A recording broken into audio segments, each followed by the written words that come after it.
Nah, setelah si Seno tersadar kalau dia tidak akan bisa menguasai bumi kalau masih ada Wyman, akhirnya dia memutuskan bergabung dengan tim Senku. Baru saja bergabung, ia tuh langsung menciptakan sebuah alat untuk mendeteksi endapan macam-macam logam. Setelah digunakan, akhirnya berbagai macam mineral pun didapat. Ya, tentunya mineral-mineral itu akan dijadikan bahan pembuatan roket dan lain sebagainya. Dan untuk menyempurnakannya, Senku hanya butuh satu lagi bahan, yaitu besi. Setelah itu mereka pun akhirnya mengambil kembali kapal Perseus yang sudah tenggelam selama bertahun-tahun dan diambili besinya untuk didaur ulang.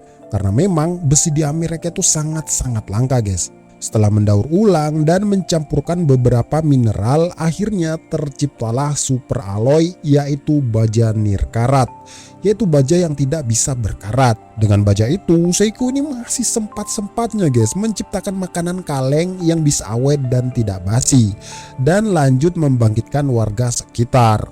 Di sana ia juga membangkitkan teman-teman Seno untuk membantu proyek yang sangat besar ini. Dan sebelum itu Seno itu ternyata sudah menjelaskan kepada mereka kalau musuh sebenarnya adalah Wyman. Dan tentunya posisi Wyman ini ada di bulan. Dan akhirnya Seno dan bawahnya bergabung dengan tim Senku. Untuk membangun roket, Senku dan Seno membagi tugas. Seno bertugas membuat mesin roket, sedangkan Senku membuat Perseus baru yang nantinya bertugas keliling dunia untuk membangun kota-kota besar yang terdapat mineral-mineral roketnya.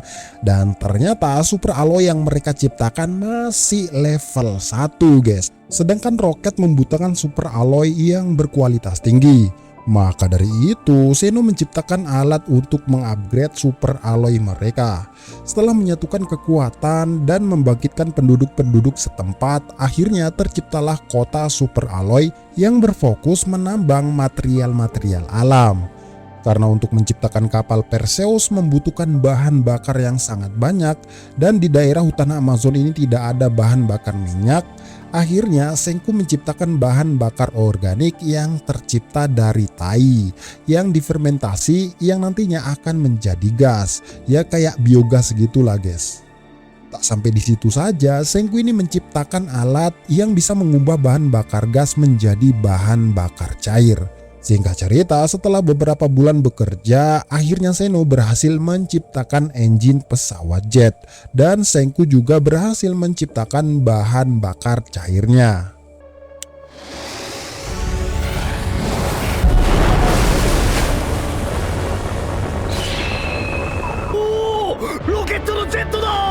Namun engine roket buatan Seno ini cuma tahap percobaan, guys, dan levelnya ini masih level 1. Dan untuk membuat roket dibutuhkan engine berlevel 99 dan masih membutuhkan kerja keras yang lebih lama. Keesokan harinya Ryusui membagi tim menjadi 3. Yang pertama akan tinggal di kota super alloy yang berfokus menambang dan menyempurnakan mesin roket. Tim kedua akan kembali ke kota jagung yang akan membangkitkan tambahan SDM di sana dan memulai kembali produksi jagung.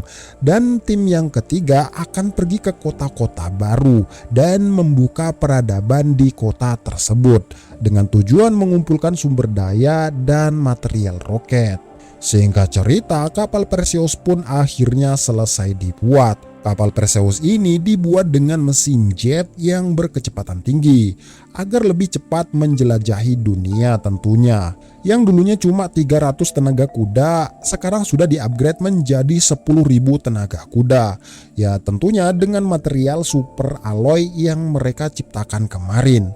Saking kencengnya sampai-sampai Chrome ini menangis terharu, guys. Karena dari material-material yang cuma didapat dari tanah menciptakan mesin yang sangat luar biasa ini. Nah, di tengah-tengah perjalanan, Senku di kapal Perseus, Ukyo di kota jagung, dan Leonardo di kota super alloy sama-sama menerima signal dari bulan yang artinya pesan dari Wyman. Setiap frekuensi yang ada di bumi aktif, pasti Wyman ini mengetahuinya. Dan pesan tersebut disampaikan dalam kode Morse, yaitu "Do you wanna die?" Apakah kamu mau mati?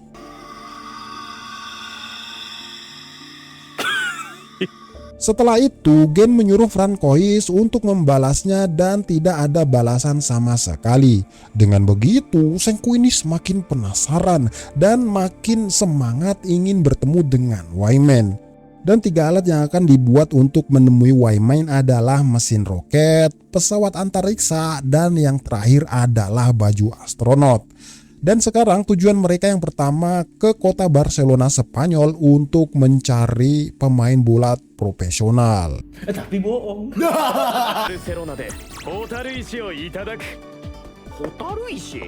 Fluorid merupakan material yang sangat penting dalam pembuatan baju astronot dan kapal antariksa. Selain mencari fluorid, mereka juga akan mencari zaitun di sana. Singkat cerita, setelah 1 minggu perjalanan melintasi Samudra Atlantik, akhirnya mereka memasuki Laut Mediterania dan sampai di Barcelona, Spanyol. Risui, Francois, Chelsea, dan Gen pergi mencari zaitun. Sedangkan Senku menyuruh kakek Kaseki membuat alat pemeras minyak zaitun. Dan akhirnya minyak zaitun pun didapatkan. Dengan minyak zaitun, tentunya Francois ini sangat gembira dan dapat menciptakan masakan-masakan unik khas Mediterania. Senku dan kawan-kawan akhirnya membangkitkan warga lokal dan menjamunya dengan makanan-makanan berkelas sebelum memperkerjakan mereka semua. Saat Kohaku dan Chrome ingin berburu sapi, ternyata itu tuh adalah banteng, guys, yang langsung mengejar mereka berdua. Untungnya ada Ryusui yang pandai menggunakan trik ala Spanyol untuk mengalihkan perhatian banteng. Daging-daging banteng dan sapi perah bisa didapatkan di sana. Tak hanya itu, ternyata Ryusui juga membuat mata uang agar kehidupan dunia batu ini bisa saling menguntungkan. Penduduk setempat sangat-sangat berterima kasih dengan Senku dan kawan-kawan. Karena Senku dan kawan-kawan tidak berniat menguasai mereka, melainkan membantu mereka menghidupkan dan membangun peradaban yang telah mati. Padahal di balik itu semua, Ryusui ini telah berhasil menguasai mereka dengan mengendalikan mata uang dunia baru ini. Nah, setelah itu akhirnya bekerjalah mereka semua dengan sukarela tanpa terpaksa. Ya, karena mereka juga mendapat imbalan setelahnya, guys. Setelah mendapatkan fluorid dengan jumlah yang cukup besar, Senku sempat membuat teleskop. Yang tentunya dengan menggunakan fluorid, gambar makin besar dan terlihat sangat-sangat jelas. Si Senku juga sempat membuat roket berukuran kecil untuk percobaan. Setelah itu, tujuan mereka selanjutnya adalah India yang merupakan kota matematika. Mereka mengunjungi India karena ingin mencari orang yang sangat ahli dalam perhitungan. Karena perhitungan lintasan roket ini sangat-sangat tidak mudah, guys. Sampai-sampai Senku saja takut salah dalam perhitungannya karena nantinya akan membahayakan pendaratannya di bulan. Karena kapal mereka butuh sangat banyak bahan bakar ketika memutar lewat Laut Afrika, akhirnya mereka memutuskan mengambil jalan pintas melalui terusan Suez. Terusan Suez dulunya ini memang tidak ada, guys. Umat manusia kala itu membukanya secara paksa agar kapal bisa lewat dengan tujuan mengirit bahan bakar. Namun masalahnya bagaimana keadaan terusan Suez saat ini? Apakah sudah tertutup ataukah masih terbuka? Dan mereka tidak akan mengetahuinya sebelum mendatanginya langsung. Chelsea meyakinkan semua orang kalau terusan Suez itu lebih besar daripada terusan Panama dan kemungkinan masih bisa dilalui. Karena mereka tak ingin kehabisan waktu untuk memutar dan melewati terusan Suez yang masih belum jelas itu, akhirnya mereka memutuskan untuk menerbangkan balon udara dan melihatnya dengan teleskop terbaru mereka. Setelah melihatnya dari atas, ternyata terusan Suez terhambat. Namun untungnya cuma terhambat oleh kumpulan batang-batang pohon saja dan masih ada cara untuk melewatinya. Karena bendungan batang pohon yang menghalang itu lebarnya sangat-sangat luas, sekitar 20 meter. Untuk memindahkannya juga butuh waktu yang sangat-sangat lama. Akhirnya Senku ini berencana menggunakan roket mininya untuk meledakkan bendungan batang pohon tersebut. Dengan menggunakan remote control, Ryusui ini mengendalikan roket tersebut dari atas balon udara. Dan bam! Akhirnya mereka berhasil menghancurkan penghalang tersebut. Tak lama menunggu, mereka ini langsung melewatinya dan lekas bergerak menuju India dan mencari seseorang yang sangat ahli dalam bidang matematika. Nah, sekali lagi Sengku mengkonfirmasi kalau perhitungannya terhadap lintasan roket itu hitungan kasar yang mendekati saja. Dan hitungan seperti itu tidak bisa diterapkan pada roket, karena sedikit saja meleset semua awak kapal pasti akan mati. Ternyata perusahaan ayah Ryusui yang bernama perusahaan Nanami telah membangun universitas terkenal di India. Makanya Ryusui lah yang menyarankan ke sana. Ryusui berencana membangkitkan seseorang bernama Sai, yaitu orang yang sangat jenius dalam bidang matematika. Singkat cerita, sampailah mereka ke India. Karena di India banyak sekali rempah, akhirnya mereka menyempatkan diri untuk mencari rempah-rempah tersebut. Ya, kalian sudah pasti tahu lah si Francois ngapain. Ya, tentunya langsung masak ala masakan India. Karena si Ryusui ini sangat kenal dengan orang yang bernama Sai itu, Ryusui memperkirakan kalau Sai pasti berada di universitas. Karena cahaya pembatuan sampai ke India sekitar jam 9.30 pagi, yaitu jam-jam belajar anak kuliahan. Karena ada Dr. Chelsea yang sangat ahli dalam ilmu geografis dan dibantu dengan Sengku, tanpa lama-lama mereka sampai ke lokasi universitas tersebut, walau bangunannya sudah tidak ada. Ryusui pun menggali tanah dengan menyemprotkan air dengan tekanan tinggi. Dan akhirnya dapat menemukan patung Sai. Nah, saat dibangkitkan, pada awalnya Sai ini sangat-sangat berterima kasih. Arigatou. Namun pada saat melihat Ryusui, si Sai ini langsung kabur melarikan diri. Tak menunggu lama, si Kohaku ini langsung menangkap Sai dan membawanya kembali. Ternyata si Sai ini trauma karena tidak mau berurusan dengan perusahaan Nanami. Dan akhirnya Ryusui menjelaskan kalau pria bernama Sai ini bernama lengkap Nanami Sai, dan Sai itu adalah kakaknya sendiri. Sungguh-sungguh membagongkan. Sai mengaku kalau dia sebenarnya tidak ahli dalam matematika, dan itu hanyalah rumor yang Ryusui buat-buat saja. Namun Ryusui meyakinkan semuanya kalau ia tahu kemampuan Sai sebenarnya karena mereka bersaudara. Dulu waktu Sai berumur 4 tahun, Ryusui melihat kalau kakaknya sangat mudah menghafal angka-angka, sampai-sampai gurunya juga heran. Di usia yang sangat muda itu, saya sudah menguasai aljabar linear, topologi, teori himpunan, dan apalah, pokoknya dia kuasai semua itu guys.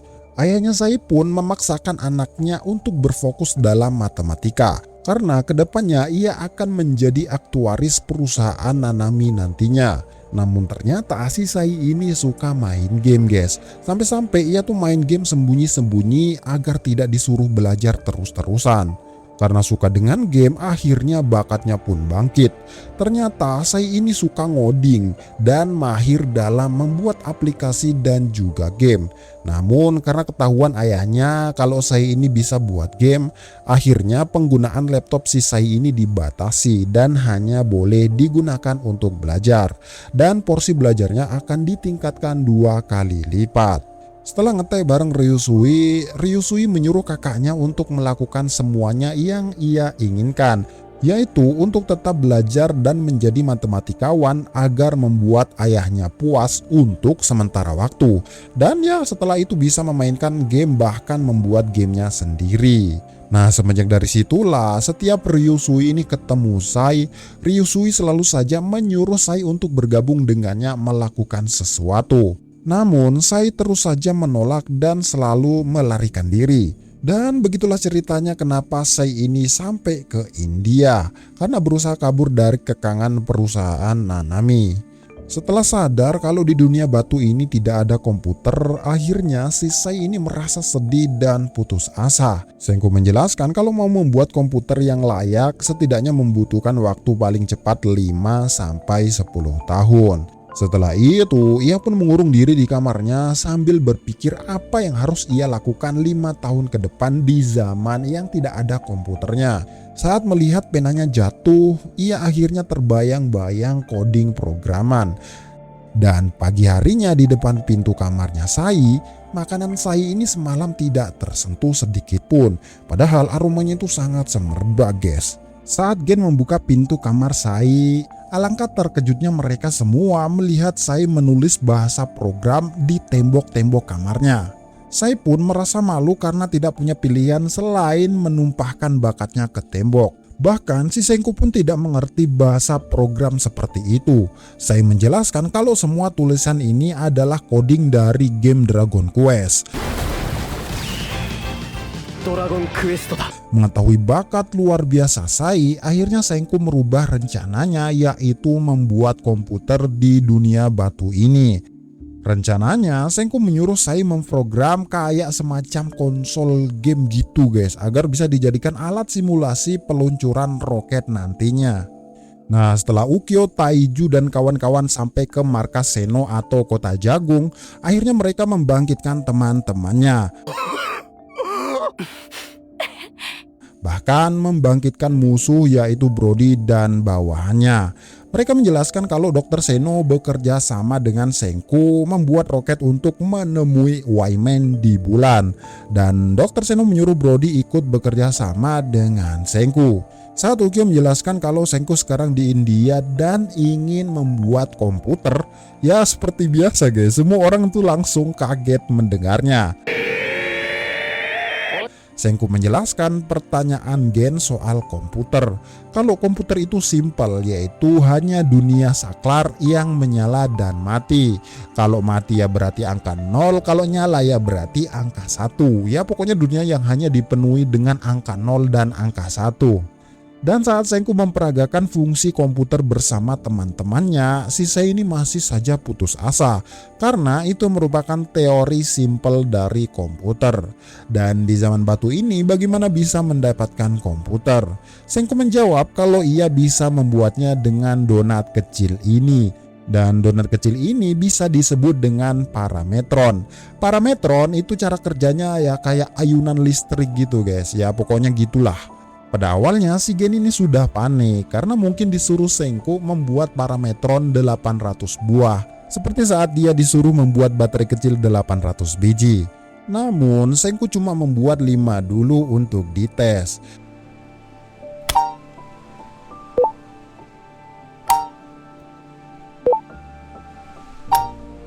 Setelah mencobanya, si Sai ini merasa nostalgia dan meneteskan air mata. Nah, si Gen sudah mulai panik lagi nih guys. Jangan-jangan Senku menyuruhnya membuat 800 buah lagi.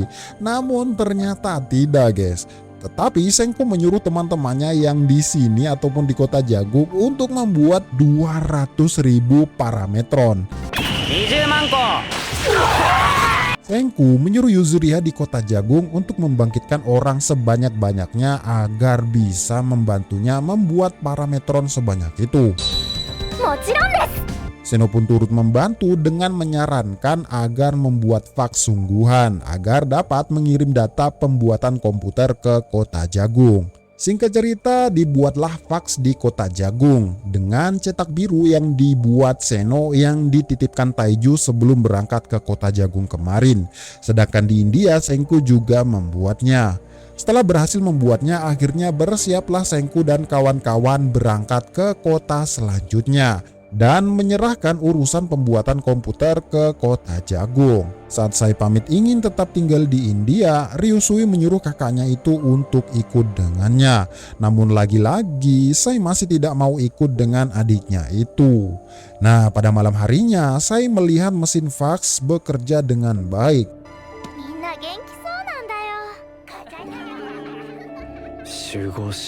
Setelah itu si Chelsea dan Gen membujuk Sai untuk ikut dengannya.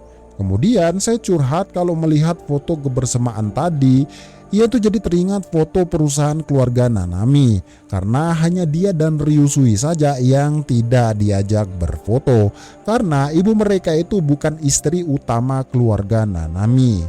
Dari dulu, Sei ini selalu saja dipaksa untuk belajar dan ia hanya bisa nurut. Berbeda dengan Ryusui yang semena-mena dan tidak bisa dikendalikan siapapun. Bahkan keluarganya pun tidak bisa mengendalikannya. Dan saat itu ia memutuskan kabur ke India.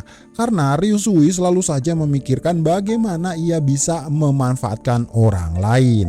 Di sana Gen memahami Sai dan membela Ryusui kalau sebenarnya Ryusui itu adalah orang baik dan hanya ingin melakukan sesuatu bersama dengan saudara tercintanya. Mendengar perkataan tadi, Sai mulai tersadar dan mengingat kenangan mereka dulu. Setelah itu, tiba-tiba si Ryusui ini menemui Sai dan mengajak Sai bermain catur karena besok ia akan berangkat meninggalkannya. Dengan refleksi Sai ini menolaknya, ya mungkin karena trauma ya guys. Namun akhirnya ia tersadar dan menerima ajakan saudaranya itu. Perang emosional pun dimulai.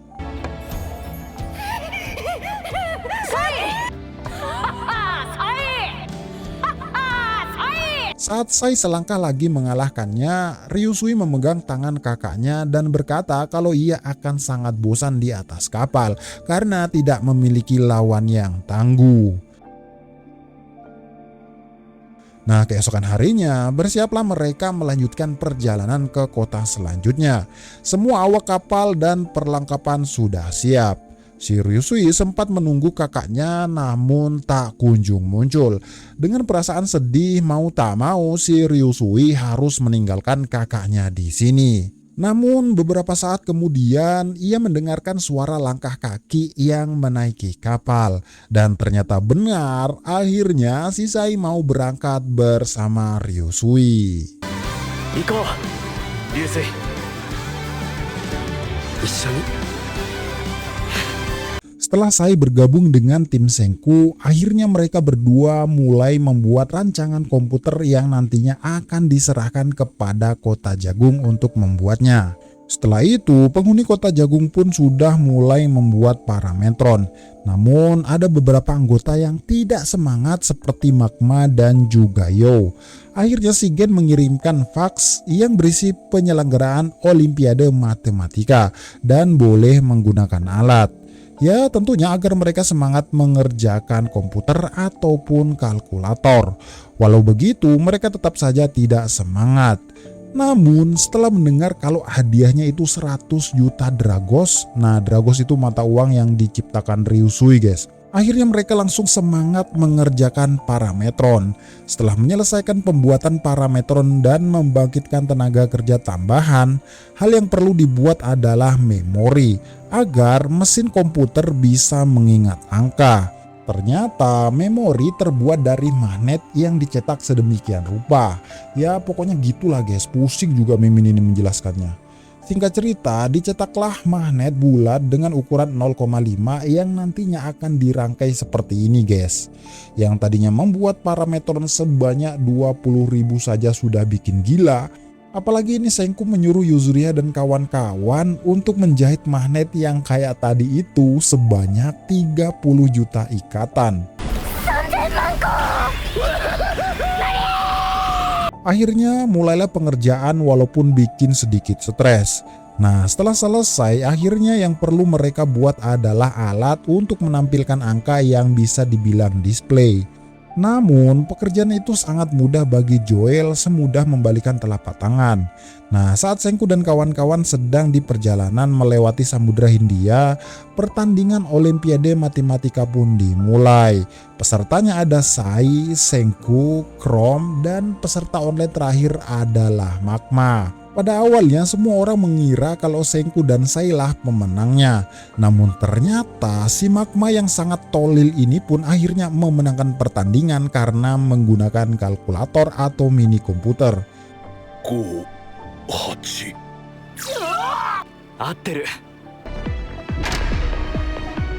Namun sekali lagi komputer ini masih level 1 guys dan perlu di-upgrade lagi seiring berjalannya waktu. Dan hadiah 100 juta Dragos pun diberikan kepada Kota Jagung sebagai gaji mereka membuat komputer. Nah singkat cerita pekerjaan besar mereka dilanjutkan. Seno melanjutkan pembuatan mesin roket sedangkan di Kota Jagung mengupgrade komputernya. Nah, si Senku dan kawan-kawan akan pergi ke kota selanjutnya yaitu Australia. Mereka menuju Australia untuk mencari bauksit sebagai bahan baku pembuatan aluminium yang nantinya akan digunakan membuat roket. Singkat cerita, sampailah mereka di Australia.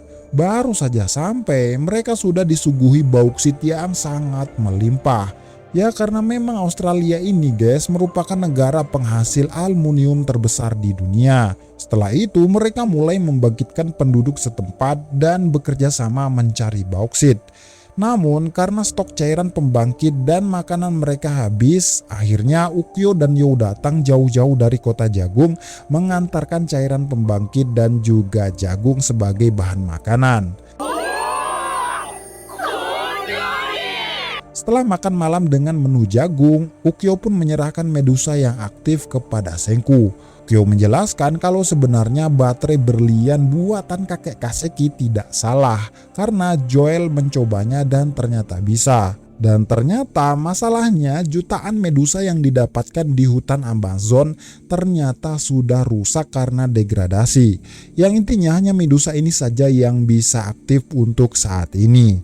Senku berencana menggunakan Medusa ini untuk melawan Wyman karena ia tak tahu kapan Wyman akan menyerang dengan membatukan manusia lagi. Senku berencana membuat roket secepatnya dan tidak memikirkan akan kembali ke bumi dengan selamat. Yang artinya 3 orang awak yang akan pergi ke bulan akan membatukan diri bersama Wyman. Ya, tentunya untuk masa depan umat manusia. Nantinya setelah membatu ya tinggal menunggu umat manusia menolongnya dari pembatuan. Entah itu ratusan tahun, jutaan tahun, miliaran tahun, ya pokoknya sampai manusia menolongnya. Mendengar itu teman-teman Senku mulai panik karena tidak mau kehilangan Senku. Dan Medusa terakhir ini akan disegel sampai pembuatan roket selesai. Karena Medusa ini merupakan tiket sekali jalan untuk melawan Wyman. Nah, di atas atap, si Chrome dan Suika ini terus berpikir siapa kira-kira 3 orang yang akan berangkat ke bulan. Karena mereka tidak mau kehilangan 3 orang tersebut, setelah berpikir cukup lama, ia berencana memprotes rencana Senku dan mengusulkan untuk membuat roket yang bisa membawanya untuk pulang balik ke bumi. Setelah itu, si Chrome dan Suika memohon kepada Sai untuk diajari matematika dari nol agar nantinya berguna dan dapat membantu Senku kembali dengan selamat. Setelah melihat keseriusan mereka berdua, akhirnya Sai bersedia mengajari mereka. Setelah itu, kakek Kaseki bertanya buat apa batu merah atau bauksit semacam ini. Senku menjawab kalau bahan-bahan itu akan diproses dengan sangat rumit, sehingga menghasilkan badan roket. Gen bertanya apa fungsi listrik super gila seperti yang digambarkan Senku di tanah. Senku menjawab kalau pembuatan aluminium memerlukan listrik yang sangat besar. Dan satu-satunya tempat yang bisa membuat listrik tanpa batas karena memiliki debit air yang melimpah yaitu Jepang. Ya betul guys, markas mereka yang pertama kali yaitu desa Ishigami. Rencananya mereka akan mengumpulkan semua sumber daya yang didapatkan dari seluruh dunia ke Jepang karena mereka akan membuat roket di sana. Nah, setelah mengambil banyak bauksit, akhirnya mereka melanjutkan perjalanan. Setelah mengarungi lautan berhari-hari, akhirnya mereka memasuki kawasan gelap. Dan kalian tahu mereka mampir di mana? Ya, mereka mampir di Indonesia untuk membangkitkan pria Solo. Saya akan lawan. Nah, di Indonesia mereka itu memanen getah karet karena pohon karet di Indonesia ini sangat melimpah dibandingkan hutan Amazon. Akhirnya di Indonesia didirikanlah kota karet. Setelah berhasil membangun kota karet, tujuan akhir mereka adalah Jepang, tempat kelahiran Kohaku. Kohaku sempat terharu karena perjuangannya membuka peradaban bersama Senku sangat-sangat berat. Sampai-sampai harus berpisah dengan keluarga tercintanya. Dan akhirnya tibalah saat-saat bahagia, yaitu kembali ke kampung halamannya dan berkumpul bersama mereka lagi. Namun sebelum pulang ke Jepang, Senku dan kawan-kawan akan membawakan oleh-oleh kepada orang Jepang, yaitu beras. Karena di Indonesia ini sangat melimpah berasnya, akhirnya mereka menyempatkan diri untuk memanennya dan mendapatkan stok beras. Karena stok beras tidak banyak, karena memang ini tuh cuma padi liar gitu loh guys. Akhirnya mereka dan kawan-kawan itu memutuskan untuk membangun sawah buatan dan meningkatkan produksi secara besar-besaran. Di samping itu, si Chrome dan Suika masih terus belajar matematika bersama Sai. Tak lupa juga, Senku dan kawan-kawan juga membangkitkan orang-orang lokal untuk membantu mereka membuat sawah dan menanam beras. Tak hanya itu, Senku juga menyuruh kakek Kaseki untuk membuat mesin menanam padi otomatis agar lebih menghemat waktu. Gen sempat khawatir karena takutnya padi akan mati kalau musim dingin. Senku menjelaskan kalau di Indonesia ini tidak ada musim dingin karena negaranya ini berada tepat di garis khatulistiwa. Singkat cerita, setelah menunggu cukup lama, akhirnya beras pun didapatkan dalam jumlah besar. Kali ini, Francois tidak membuat hidangan khas pria Solo, melainkan hidangan Jepang yaitu onigiri. Francois membuat onigiri agar mereka mengingat kampung halamannya. Dan setelah mencicipinya, akhirnya Senku teringat kenangan bersama ayahnya. Dan Ukyo pun juga sampai menangis karena memakannya. Nah, setelah itu akhirnya mereka melanjutkan perjalanan terakhirnya yaitu ke Jepang. Sebelum ke Jepang, mereka singgah ke Pulau Harta atau pulaunya si Soyuz dan membangkitkan Soyuz dan para bawahannya. Tak berlama-lama mereka langsung melanjutkan perjalanannya ke Jepang. Tak sampai sehari, akhirnya mereka sampai di Jepang. Karena saking kangennya, si Kohaku dan Chrome ini langsung berlari ke kampung halamannya dan melihat tumpukan batu di sana.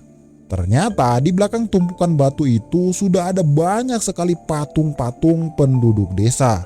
Tanpa berlama-lama, mereka akhirnya membangkitkan patung-patung tersebut. Dan akhirnya setelah sekian lama bertemulah Kohaku dengan saudaranya yaitu Ruri, si janda pirang bekasnya Senku. Setelah itu, si Chrome bertanya kepada Ruri apa fungsi batu-batu bertumpuk ini. Ruri menjawab kalau ia tuh tak membuat tumpukan batu seperti ini, dan hal itu membuat mereka semua penasaran. Setelah berbalik ke belakang, si Suika terharu karena baru bertemu dengan anjing dan babi peliharaannya dulu. Dan ternyata si anjing dan babinya Suika ini yang menumpuk batu selama 10 tahun terakhir. Ya tentunya dengan niat melindungi patung Ruri dan kawan-kawan dari bahaya. Dan ternyata anjing dan babinya Suika ini juga sudah punya keluarga mereka sendiri guys. Setelah itu, anjing dan babinya Suika berpamit pergi menjalani hidup mereka sendiri. Si Francois baru saja mau memasak makanannya, lah si anjing dan babinya Suika ini malah kembali dan meminta jatah. Setelah perut kenyang karena makan sushi buatan Francois, akhirnya Ruri menunjukkan hasil pekerjaannya yang disuruh Senku sebelum meninggalkan Jepang, yaitu membuat bendungan yang nantinya akan menjadi pembangkit listrik tenaga air. Setelah semua kota lengkap dengan perannya masing-masing, tinggal menunggu waktu saja sampai mereka semua menyelesaikan tugasnya masing-masing. Nah, setelah bendungannya sedikit dimodifikasi dan difungsikan, akhirnya terciptalah pembangkit listrik tenaga air raksasa. SDM Jepang juga ditambah. Si Gen menjelaskan kepada orang yang baru bangkit apa yang terjadi dan mengapa kita harus membantu Senku membuat roket untuk pergi ke bulan. Ryusui berniat untuk membuat media hiburan dengan tujuan menyatukan semua orang agar semangat dalam bekerja. Ryusui menyimpulkan makin banyak manusia maka makin sulit menjaga ketertiban. Makanya dia mau bikin media hiburan guys. Singkat cerita, setelah beberapa waktu, si Senku dan kakek Kaseki akhirnya berhasil membuat televisi. Namun sayangnya, Senku baru teringat kalau di dunia batu ini ternyata tidak ada saluran televisi. Namun Senku tidak membuat televisi untuk hal sia-sia. Ternyata ia sengaja membuat televisi untuk menjadi layar bagi komputer yang telah berhasil dibuat oleh Kota Jagung. Dan inilah penampakan komputer zaman batu yang bodinya segede gaban. Di dalamnya ada 10.000 parametron dan ratusan ribu magnet untuk menyimpan atau sebagai memori. Dan komputer segede gaban ini CPU-nya itu guys cuma 16 bit dan kecepatannya cuma 60 kHz. Bayangkan kilohertz. Sungguh-sungguh sangat tidak sebanding dengan bodinya ya, namanya juga zaman batu. Dengan ratusan ribu magnet tersebut, komputer ini hanya bisa menyimpan data 512 kilobit ya guys, bukan kilobyte. Jadi kilobyte itu lebih tinggi lagi daripada kilobit. Dan RAM-nya itu cuma 16 kilobit.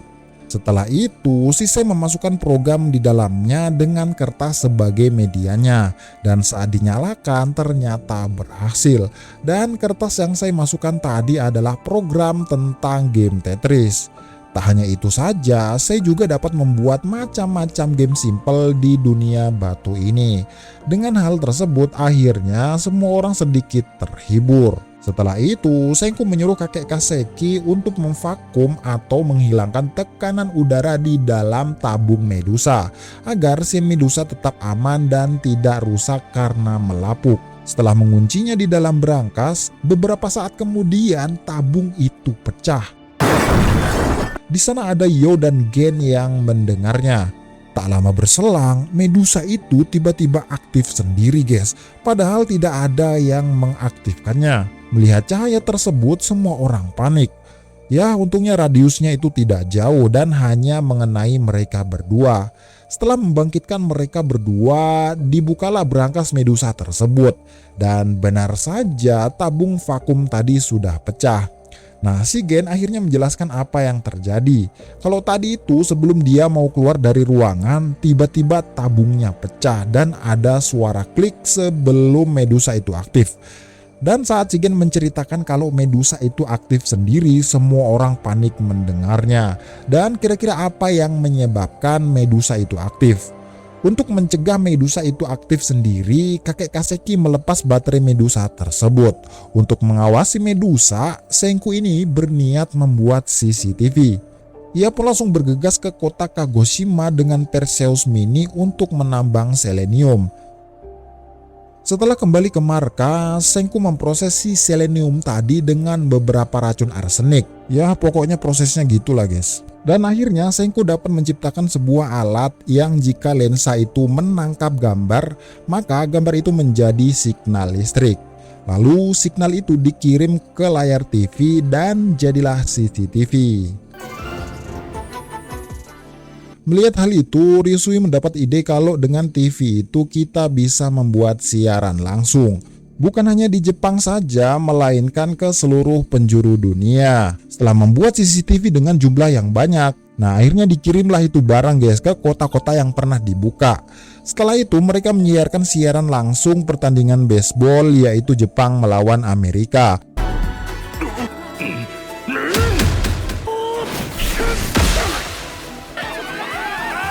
Bukan hanya itu saja, banyak juga siaran yang dibuat Senku. Ada siaran masak-masak nggak jelas, siaran menjahit, siaran lagu-lagu, dan lain sebagainya.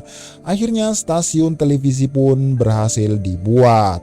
Tak hanya itu, Senku juga menyimpan rencana besar, yaitu menggunakan CCTV itu untuk mengawasi dan mencari lokasi Wyman di bulan dengan jelas tentunya. Oleh karena itu, Senku ini berniat membuat dan meluncurkan satelit buatan sebelum berangkat ke bulan. Masaka, 世界に人工衛星を打ち上げる。 Mendengar satelit, manusia-manusia purba di desa Ishigami ini tidak mengerti apa itu satelit.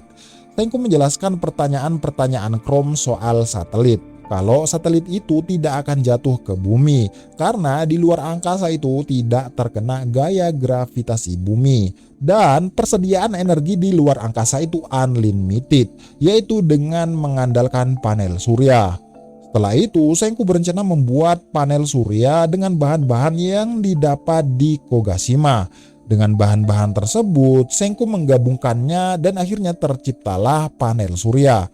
すげえ太陽のパワーだけで Lagi-lagi si Chrome ini kepo, bagaimana kalau hujan di luar angkasa? Senku menjawab kalau di luar angkasa itu berada di atas awan, jadi tidak akan terkena hujan ataupun mendung.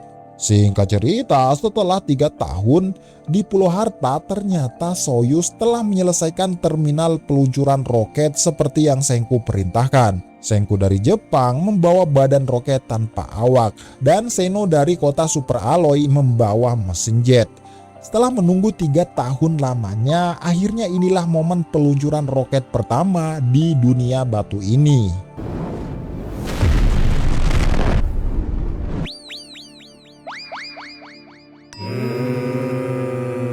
Namun sayangnya roket yang susah payah mereka buat malah belok dan terjatuh ke laut. Ya mau tak mau mereka pun mengambilnya dan memperbaikinya lagi. Kali ini ada kebocoran pada nozzle roket tersebut. Beberapa bulan kemudian akhirnya diteslah roket kedua Senku. Namun malah meledak di tempat. Dan kesalahannya kali ini cuma pada kabel yang sederhana. Singkat cerita, setelah memperbaikinya, diterbangkanlah roket ketiga. Namun kali ini roketnya ini tidak jadi terbang. Dan kegagalan kali ini disebabkan karena bahan bakar yang menggelembung lalu menguap. Namun kerusakannya hanya menghancurkan baling-baling di dalam mesin. Setelah memperbaikinya, akhirnya roket keempat diterbangkan. Lah, si roketnya malah terbang tak jelas. Perbaikan demi perbaikan, percobaan demi percobaan telah dilakukan. Roket kelima gagal meledak sebelum melewati awan. Roket keenam pada awalnya itu melesat dengan normal hingga melewati awan. Namun sayangnya juga meledak sebelum sampai ke luar angkasa. Setelah bertahun-tahun membuat roket dan hasilnya terus-terusan gagal, teman-teman Senku sudah kayak putus asa gitu guys. Akan tetapi si Senku dan Dr. Seno ini tetap semangat dan pantang menyerah. Rom pun sampai takjub karena seorang dokter seperti Seno dan Senku masih harus melakukan trial and error untuk menggapai sesuatu. Makin banyak seseorang mengerti, maka seseorang itu pasti sadar kalau masih banyak hal yang tidak dia mengerti. Singkat cerita, setelah menyelesaikan roket ketujuh, akhirnya diterbangkanlah roket tersebut. Dan syukurnya di roket ketujuh ini mereka berhasil menerbangkannya dan tidak terjadi kesalahan.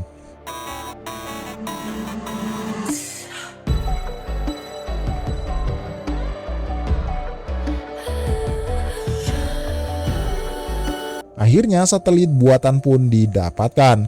Namun untuk membuat roket pulang balik, maka ukuran roket yang akan dibuat kali ini berukuran 5 kali lebih besar daripada roket tadi. Tentunya kegagalan sedikit pun akan membahayakan nyawa para awak. Setelah menghubungkan koneksi ke satelit tadi, akhirnya mereka bisa melihat keadaan luar angkasa. Si Chelsea pun langsung menyadari perubahan bumi setelah beribu-ribu tahun. Setelah itu, Senku dan kawan-kawan lagi-lagi menerima kiriman bahan-bahan mentah dari berbagai negara melalui kapal Perseus masing-masing negara. Ternyata mereka membuat roket lagi yang kali ini membawa teleskop luar angkasa yang tugasnya itu khusus memantau bulan. Setelah berhasil menerbangkannya, akhirnya mereka dapat melihat permukaan bulan dengan sangat-sangat jelas. Si Kohaku yakin ia pasti akan menemukan lokasi Wyman dengan penglihatannya yang tajam. Namun Seno mencelanya kalau itu tidak akan mudah. Senku lalu datang dan menceritakan kalau Kohaku ini memang mempunyai mata yang tajam karena dulu ia pernah menemukan lokasi minyak bumi hanya dari foto saja. Dan Senku yakin Kohaku pasti akan menemukan lokasi Wyman. Melihat hal itu, Suika berkata kalau si Kohaku ini dalam waktu dekat menemukan lokasi Wyman, maka Senku pasti akan membuat roket sekali jalan. dan buru-buru membatukan diri bersama Wyman. Singkat cerita, mereka pun akhirnya fokus dengan tugasnya masing-masing. Setelah Kohaku melihat ada kejanggalan, akhirnya ia buru-buru melapor kepada Seno dan juga Senku. Setelah melihatnya, Seno sebagai ilmuwan NASA yakin kalau yang dilihat itu bukanlah objek alami di permukaan bulan, dan itu sudah pasti lokasi Wyman.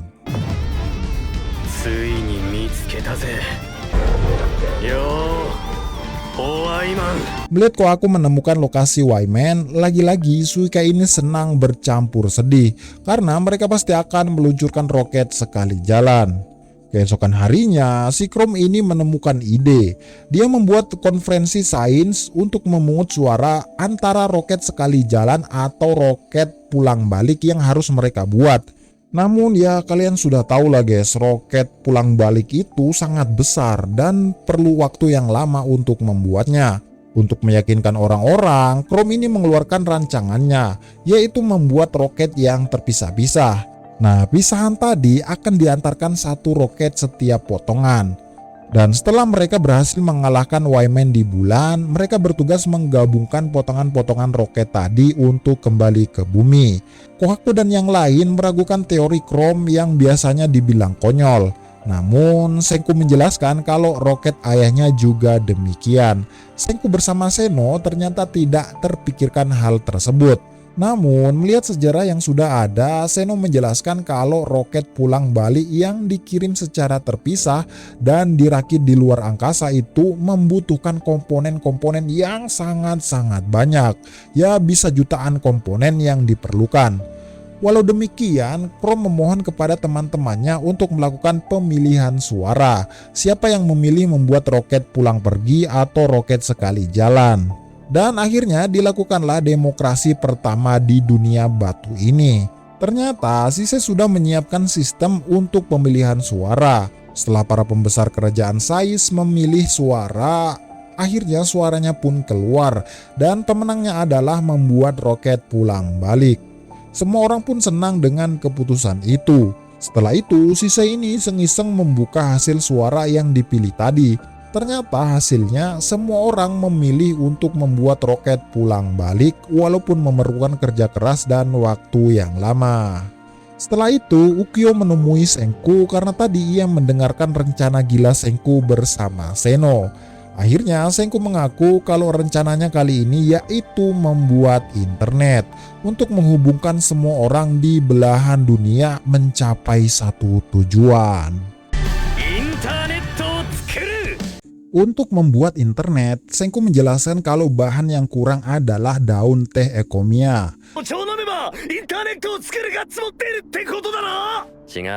Setelah mendapatkan daun teh Ekomia, ya ngeteh dulu nggak sih?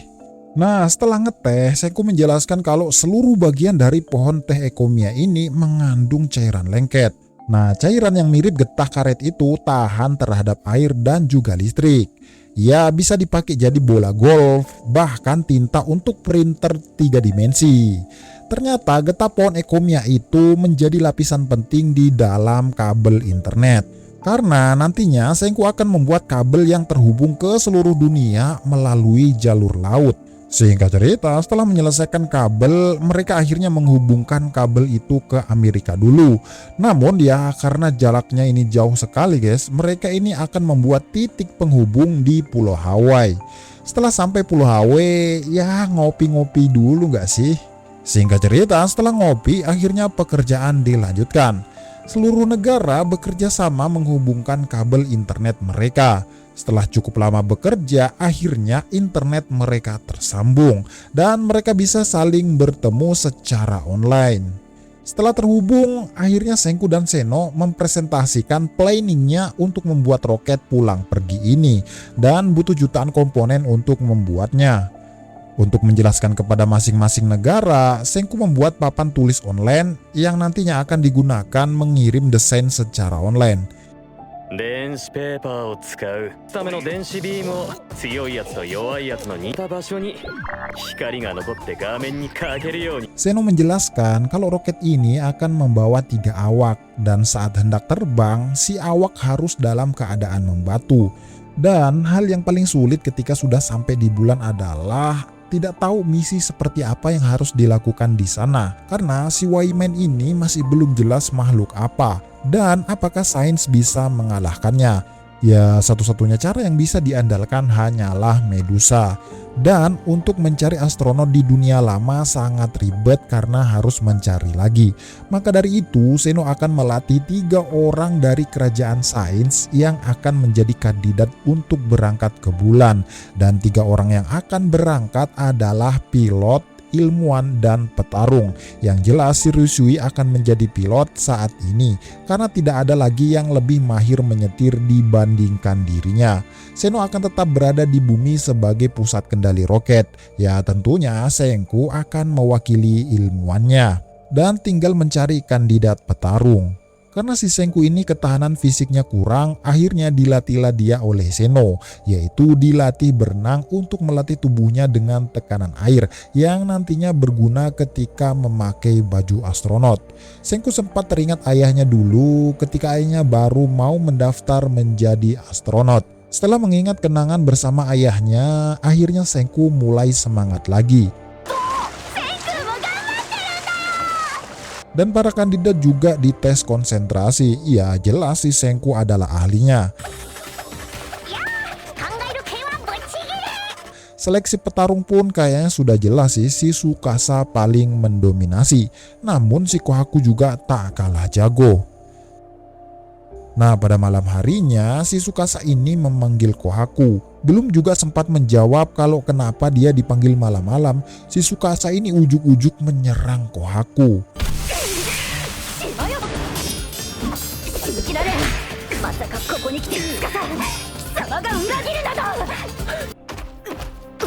Setelah pertarungan selesai, Tsukasa menjelaskan kalau dia sebenarnya cuma ngetes Kohaku dan pengen tahu saja kemampuan bertarung Kohaku saat ini. Setelah mengetahui kalau kemampuan bertarung Kohaku ini makin bagus saat terakhir kali mereka bertarung, akhirnya si Tsukasa ini bisa lega karena sebenarnya dia akan menyerahkan posisi petarung kepada Kohaku. Ya tentunya agar roket terbang lebih cepat karena tubuh Kohaku ini jauh lebih ringan dibandingkan tubuhnya Tsukasa. Setelah mengetahui kandidatnya, akhirnya diumumkanlah 3 awak yang akan berangkat, yaitu Ryusui, Senku, dan juga Kohaku. Nah, saking senengnya si Ryusui ini kalau mau berangkat ke bulan, seperti biasa Ryusui ini membuat miniatur roket sambil nyanyi-nyanyi. Tak lupa juga si Sei ini membuat program simulator pengendali pesawat luar angkasa. Ya tentunya untuk latihan dan sebagai hiburan. Saat Ryusui mencobanya, ya sudah jelas guys, dia yang paling jago. Saat semua orang percaya kalau memang Ryusui ini jago dalam mengendarai apapun, akhirnya ia teringat sesuatu saat si Sei ini menambahkan game tembak-tembakan di dalam simulatornya. Ternyata ia tak ahli dalam menembak. Dan akhirnya Ryusui teringat seseorang yang ahli dalam hal pilot serta tembak menembak. Si Senku sudah membuat rencana bersama Joel dan menyuruh Joel membuat jam tangan yang memiliki timer. Jam tangan itu nantinya akan digunakan untuk menghidupkan kembali seseorang yang memakainya ketika membatu. Dan waktu pengaktifannya itu ditentukan oleh pengguna. Si Senku juga menyiapkan senjata kedua untuk melawan Medusa, yaitu sebuah pistol jaring yang bisa meledakkan Medusa hingga hancur.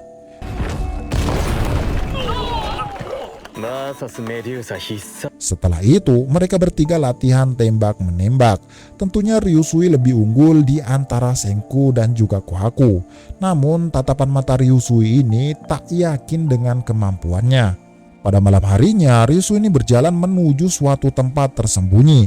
Tempat di mana saat Tsukasa dulu dibekukan. Saat memasukinya, kita bisa melihat seseorang yang mempunyai bakat pilot di atas Ryusui dan skill tembak-menembak yang juga di atasnya. Ya, siapa lagi kalau bukan Stanley.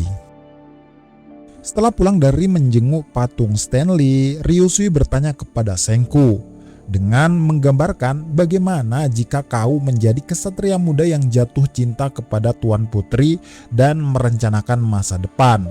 Namun ada pria lain yang lebih pantas untuk tuan putri itu, yaitu seorang pangeran dari negara tetangga yang lebih bisa membuat kedamaian jikalau mereka menikah. Pertanyaannya, apakah Sengku memilih kalau kesatria muda tadi menikah dengan tuan putri ataukah membiarkan tuan putri menikah dengan pria lain yang latar belakangnya pangeran dan lebih bisa membawa kedamaian di kemudian hari? 何ほざいてんだてめえ。 Akhirnya Sengku menyadari kalau Ryusui sebenarnya menceritakan soal dirinya dan juga Stanley. Sengku menjawab kalau seorang ilmuwan seperti dirinya lebih mengutamakan efisiensi. Sengku berkata kalau ada ilmuwan yang lebih pantas daripada dirinya, maka ia akan menyerahkan tugas penting itu kepada ilmuwan tersebut. Nah, keesokan harinya akhirnya si Sengku, Ryusui, dan Gen mendatangi Seno. Karena mereka berencana akan membangkitkan seseorang pengganti Ryusui yang lebih cocok untuk tugas ini. Karena Stanley ini adalah teman masa kecil Seno, akhirnya ia merasa kaget dan terharu. Dan bertanya kepada Sengku apakah Sengku tidak takut kalau Stanley bangkit nanti ia akan berbuat jahat lagi seperti dulu. Sengku dan Ryusui yakin dengan keadaan yang sekarang. Stanley dan Seno pasti mau bekerja sama demi masa depan umat manusia. Para pembesar kerajaan sains pun juga kaget dengan keputusan membangkitkan Stanley. Namun Gen meyakinkan kepada teman-temannya kalau Tsukasa akan mengawasi Seno sebagai tawanan. Gen melakukan hal itu agar teman-temannya menerima kehadiran Stanley demi masa depan umat manusia. Nah, akhirnya dibangkitkanlah si Stanley. Nah, setelah bangkit, ya seperti biasa guys, Stanley yang mempunyai basic tentara ini langsung bertanya kepada Seno apa pekerjaan selanjutnya. Akhirnya Seno menceritakan misi selanjutnya dan akhirnya dia menerimanya dengan sepenuh hati. Nah, pada malam harinya lagi-lagi Ryusui ini latihan menembak walau tahu kalau dirinya ini tidak akan berangkat. Ya setidaknya tetap harus latihan walau jadi pilot cadangan. Francois pun datang dan memujinya dengan sebutan mulia karena lebih mementingkan masa depan umat manusia dibanding ambisi pribadinya. Ryusui berkata kalau ia tak butuh dengan penghiburan seperti itu. Sebenarnya dalam lubuk hati yang paling dalam ia tuh sangat-sangat kecewa guys, karena ia tuh sangat-sangat ingin pergi ke bulan. Saking kecewanya si Ryusui ini sampai nangis. Saat hendak ingin melanjutkan latihan, tiba-tiba tembakan tepat sasaran mengenai seluruh target. Ternyata dari belakang itu merupakan perbuatan Stanley. Ia ingin memberitahu Ryusui kalau dirinya ini memang pantas mengambil posisi ini. Singkat cerita, dibuatlah baju astronot untuk mereka bertiga. Dengan bahan yang sudah terkumpul, akhirnya mulailah dibuat baju astronot ala dunia batu ini. Saat pembuatan baju astronot dan roket sedang dikerjakan, si Sengku ini memberikan kesempatan kepada teman-temannya untuk meminta dibuatkan apapun. Ada yang minta mesin cuci, kamera, konsol game, obat kuat, robot wanita lah, dan lain sebagainya pokoknya. Si Ryusui menginginkan barang-barang namun itu semua mustahil dibuat. Pertama, si Sengku ini mengabulkan permintaan Ryusui yaitu dibuatkan microwave dan akhirnya microwave pun didapatkan. Sengku menjelaskan pertanyaan Ruri kenapa microwave bisa panas padahal tidak ada api. Sengku menjelaskan kalau di dalam microwave itu terpancar gelombang radio berkecepatan tinggi hingga menggesek molekul air di dalam makanan hingga makanannya menjadi panas. Berikutnya Sengku membuat mesin cuci untuk Yuzuriha, kamera perekam video untuk Minami, dan lain sebagainya. Sampai-sampai si Sengku ini kelelahan memenuhi keinginan mereka semua. Setelah itu yang terakhir adalah keinginan untuk Taiju yang sudah lama ia impikan, yaitu membuat ponsel dengan layar sentuh. Untuk membuat itu, Sengku ini perlu membuat kristal cair. Ya pokoknya pembuatannya gini lah guys, ribet sekali nih Mimin jelasinnya. すっと液晶先生がこうグイーンとねじれて張り付いてここの皮下先生が電気でしびれてまっすぐになる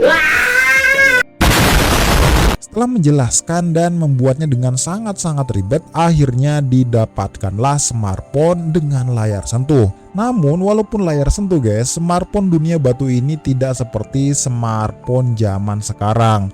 Bodinya ini guys sangat tebal dan sangat besar, sampai-sampai si Taiju ini harus membawanya dengan bobot 40 kilo. Ya karena memang aslinya smartphone ini merupakan komputer guys.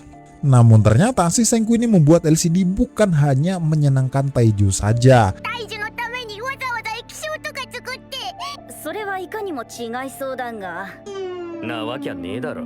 やっぱり Namun untuk memasangnya di pesawat luar angkasa, karena kalau mau memakai televisi tabung itu tuh sangat rentan rusak karena getaran guys. Makanya Senku ini akan menggantinya dengan layar LCD. Setelah pengumpulan dan pembuatan part-part roket yang membutuhkan waktu bertahun-tahun, akhirnya roket pulang balik pun berhasil diselesaikan dan siap berangkat ke bulan. Keesokan harinya ketiga awak pun sudah siap dengan baju astronotnya. Akhirnya berpamitanlah mereka semua dengan orang-orang terdekatnya sebelum berangkat ke bulan. できるか？ああ、できるね。 Suika sempat khawatir bagaimana kalau roketnya gagal dan meledak seperti yang telah terjadi. Gen menenangkan teman-temannya untuk tidak khawatir karena mereka menaiki roket tersebut dalam keadaan membatu. Ya kalaupun nantinya gagal dan meledak kan mereka masih bisa menggabungkan pecahan tubuh mereka yang membatu lalu membangkitkannya kembali. Semua orang pun merasa terharu karena akan berpisah dengan Senku dan mereka hanya bisa mendoakan keselamatannya. Sebelum berangkat, Medusa normal yang sudah tertidur lama dihidupkan kembali dengan dipasangi baterai dan lekas menyerahkannya kepada Senku. Setelah ketiga awak sudah siap dengan pakaian astronotnya, Medusa itu akhirnya diletakkan tepat di atas mereka. Senku pun mengaktifkannya hingga membatukan mereka bertiga. 5 メーター、1セカンド。メデューサの光です Setelah mereka membatu di dalam ruang kendali, Zeno ini mulai mengkoordinir anggotanya untuk memulai keberangkatan setelah pengecekan dan semua sistem normal. Mesin utama pun dinyalakan. Senku dalam keadaan yang membatu masih bisa menghitung mundur kapan roketnya dinyalakan. Kali ini Senku merasa nostalgia dengan pembatuan pertama yang membuatnya menghitung detik yang telah berlalu. Di pembatuan pertama dia tuh menghitung maju. Dan akhirnya sekarang dia bisa menghitung mundur untuk keberangkatannya ke bulan menemui biang kerok yang melumpuhkan peradaban manusia. Dan akhirnya terbanglah roket berawak pertama di dunia batu ini.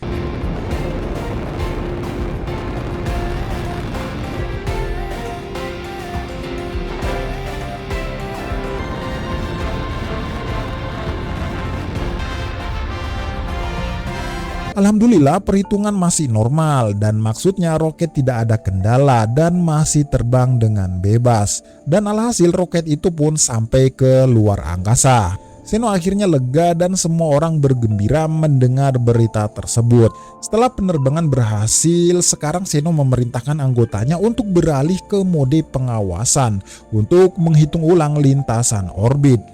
Nah, setelah sampai di luar angkasa, ternyata si Senku yang bangkit pertama kali. Ia pun takjub melihat pemandangan luar angkasa. Ia pun segera memakai bajunya. Senku pun heran kenapa cuma dia yang bangkit dari pembatuan. Senku mengira mungkin jam buatan Joel rusak dan aktif sendiri. Tiba-tiba terdengarlah suara Zeno dari speaker.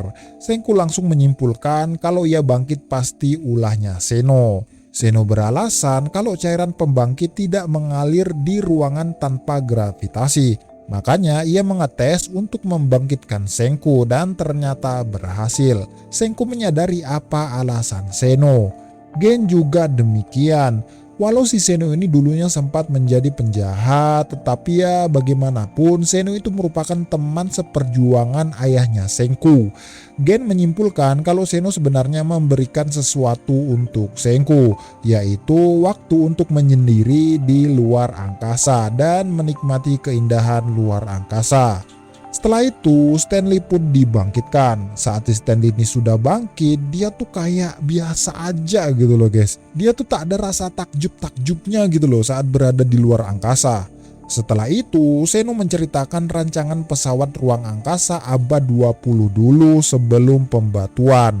Mereka pernah merancang pesawat tanpa jendela.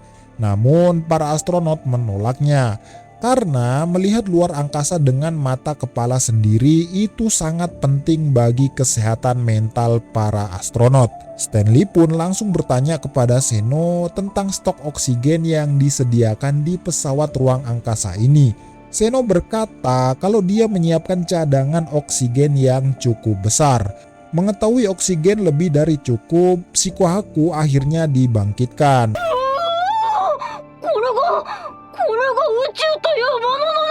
Ya namanya orang primitif ya guys. Si Kohaku ini langsung takjub melihat keindahan luar angkasa. Setelah itu mereka pun memakan ramen buatan Francois.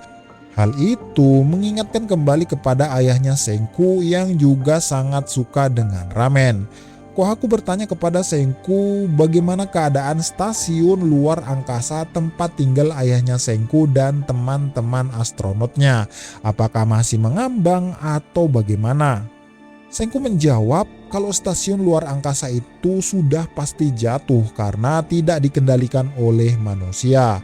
Singkat cerita, kiriman potongan pesawat ruang angkasa mereka sudah tiba. Nah, tugasnya si Stanley ini adalah mendaratkan pas dengan badan pesawatnya saat ini. Akhirnya 2 unit sudah tersambung dan tinggal 2 unit lagi. Nah, kalau kita lihat dari gambar, terlihat potongan pesawat luar angkasa itu ada 4 potong guys, bukan 5 potong ya ternyata. Yang paling atas adalah pusat kendali. Yang kedua adalah support modul, yaitu ruangan tambahan yang berfungsi membantu pusat kendali bekerja lebih baik. Yang ketiga adalah service modul, yaitu bagian yang menyediakan layanan penting untuk mendukung sistem utama dan juga menjadi penggerak utama pesawat ini. Dan yang terakhir adalah lunar modul, yaitu potongan pesawat yang nantinya akan mendaratkan mereka di permukaan bulan. Walau sudah berhasil menggabungkan 2 potong, si Senku ini merasa janggal karena ia tak mendengar suara apapun dari bumi setelah berhasil menggabungkan 2 potong pesawat ruang angkasa mereka.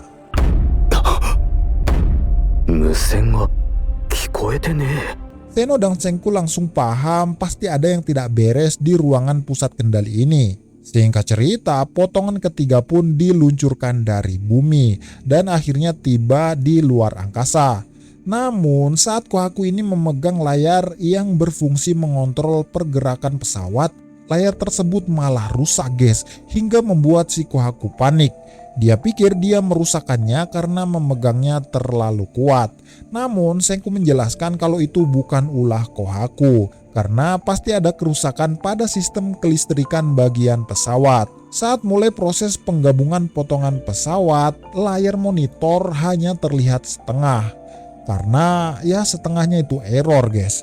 Namun walau demikian, dengan skill Dewa Stanley, ia pun akhirnya berhasil menggabungkan potongan ketiga itu.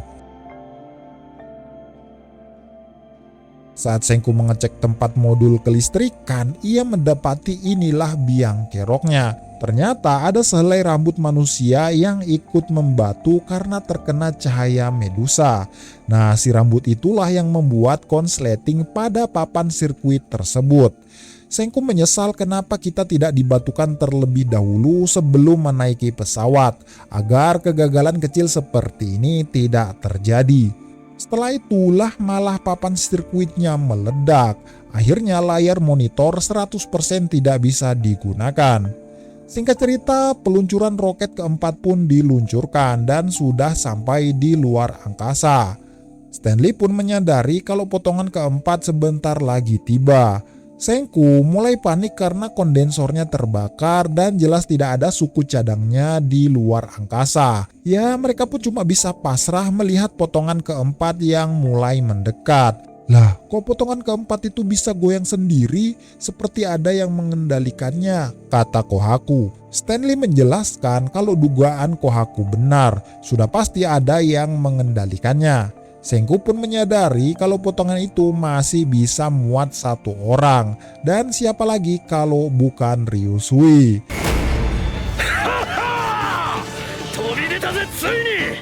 Kenapa Ryusui bisa datang? Karena ternyata pihak bumi itu mendengar suara percakapan Senku dan kawan-kawan. Namun Senku dan kawan-kawan tidak bisa mendengar suara dari pihak bumi. Dan akhirnya ya dikirimlah si Ryusui oleh Seno ke luar angkasa untuk membantu Senku. Namun permasalahannya potongan nomor 4 ini agak susah dikendalikan karena potongan itu tidak memiliki roda reaksi. Nah, roda reaksi ini fungsinya untuk menstabilkan pergerakan guys, ya kayak roda gila gitu. Namun walau demikian dengan skill Ryusui yang tak kalah jago, ia pun berhasil menyesuaikan posisi pesawatnya. Di bumi si Seno pun pusing kok bisa si Ryusui ini menstabilkan pergerakan pesawatnya. Padahal potongan pesawat itu tidak memiliki roda reaksi. Lah ternyata si Ryusui lah yang menjadi roda reaksi itu sendiri. Dia tuh berputar-putar seperti roda reaksi. Mendengar itu semua orang-orang heran tak habis pikir. Dan akhirnya potongan keempat pun berhasil digabungkan. Akhirnya Ryusui bertemu dengan Senku dan kawan-kawan. Padahal Ryusui ini tahu kalau dirinya ini tak akan berangkat. Tapi ia tetap berusaha berlatih untuk menjadi astronot. Dan takdir berkata lain, perjuangan Ryusui latihan keras menjadi astronot ternyata tidak sia-sia. Ternyata si Ryusui juga membawa papan sirkuit yang baru untuk menggantikan yang rusak. Akhirnya pusat kendali pesawat ruang angkasa sudah bisa terhubung lagi dengan bumi. Dan sekarang saatnya berangkat menuju bulan. Nah, di bumi ternyata pusat kendali pesawat ruang angkasa yang awalnya itu di Pulau Harta atau pulaunya si Soyuz ternyata sudah dipindahkan ke Jepang guys, yaitu markas pusat kerajaan sains. Dengan saling mengirim gelombang radio, Seno pun bisa mengetahui jarak dan kecepatan pesawat Senku. Dan saat ini pesawat Senku dan kawan-kawan melaju dengan kecepatan 38.000 km per jam. Ya karena memang guys di luar angkasa itu tidak ada beban sama sekali. Nah di kecepatan itu ternyata Senku dan kawan-kawan dalam keadaan membatu, jadi aman lah ya. Setelah 3 hari akhirnya Senku dan kawan-kawan dibangkitkan kembali. Dan ternyata mereka sudah sampai di dekat bulan. Kohaku lagi-lagi takjub melihat bulan dari dekat. Tsukida, hontou ni.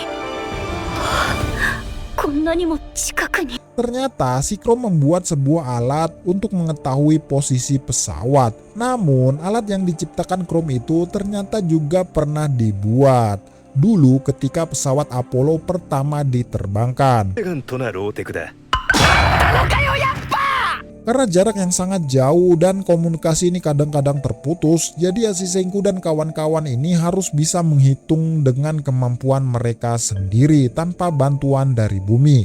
Si Kohaku bertanya kepada Senku kenapa permukaan belakang bulan itu lubang-lubang. Senku menjelaskan kalau bulan sebenarnya adalah pelindung alami bumi karena dialah yang melindungi bumi dari hantaman meteor di luar angkasa. Makanya bagian belakang bulan berlubang-lubang. Karena kapal pendaratan ke bulan cuma 3 orang, jadi Ryusui ini mengorbankan diri dan akan tinggal di pusat kendali pesawat. Sedangkan Senku, Kohaku, dan Stanley akan mendarat di bulan dan mencari Wyman. Dan akhirnya potongan keempat pun memisahkan diri dan langsung turun ke permukaan bulan. Dengan skill dewa dari Stanley, akhirnya Senku dan kawan-kawan berhasil mendarat di bulan.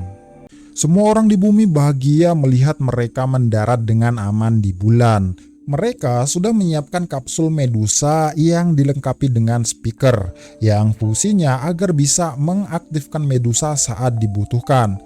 Mengapa harus pakai kapsul dengan mikrofon? Ya karena di permukaan bulan itu vakum guys, makanya suara tidak bisa merambat. Kohaku sempat percaya diri ketika bertemu Wyman. Ya karena tinggal melempar dan mengatakan 10 meter 1 detik. Mendengar perkataan Kohaku yang hampir mengaktifkan Medusa, semua orang langsung panik. Tanpa berlama-lama, mereka pun langsung menuju ke titik lokasi dengan menggunakan mobil luar angkasa.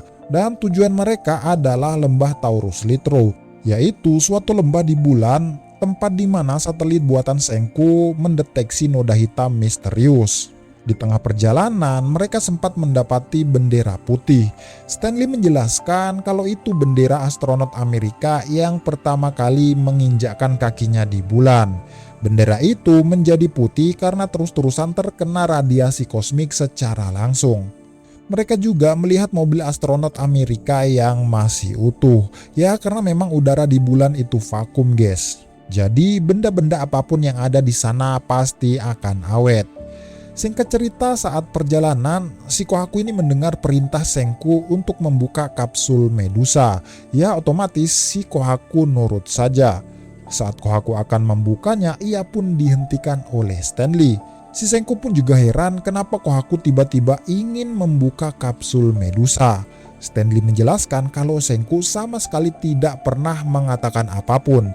Jadi cuma Kohaku saja yang mendengar suara Senku palsu tadi. Nah, mendengar itu akhirnya semua orang dibuat panik karena memang Senku tidak mengatakan apapun. Jadi itu adalah komunikasi palsu yang menggunakan frekuensi mikrofon. Lah sialnya, oksigen yang ada di dalam kapsul langsung hilang akibat kapsul yang terbuka tadi. Jadi Medusa itu tiba-tiba aktif sendiri. Persis seperti saat Medusa yang divakum di dalam tabung yang kemarin pecah itu. Menyadari hal itu, Stanley langsung mengerem dan sengaja menjatuhkan diri. Akibat mobil Senku terjatuh, monitoring pihak bumi langsung terputus. Namun untungnya masih bisa mendengar suara. Senku spontan menyuruh Kohaku untuk melempar Medusa itu karena tahu Medusa itu akan aktif. Karena gravitasi bulan itu 1/6 dari gravitasi bumi, si Kohaku pun langsung melempar Medusa tersebut dengan sangat jauh, ditambah kekuatan fisik dari Kohaku. Dengan jarak yang cukup jauh, akhirnya Medusa itu tidak mengenai mereka semua. Ryusui juga panik melihat kejadian tersebut dari atas pesawat. Bahkan pihak bumi pun juga panik walau cuma mendengar suara Senku dan kawan-kawan. Nah, tiba-tiba biang kerok pun datang. Noda hitam yang terlihat di kamera satelit buatan akhirnya memunculkan diri. Betapa kagetnya Senku dan kawan-kawan melihat kalau noda hitam itu adalah Medusa yang mempunyai kesadaran sendiri.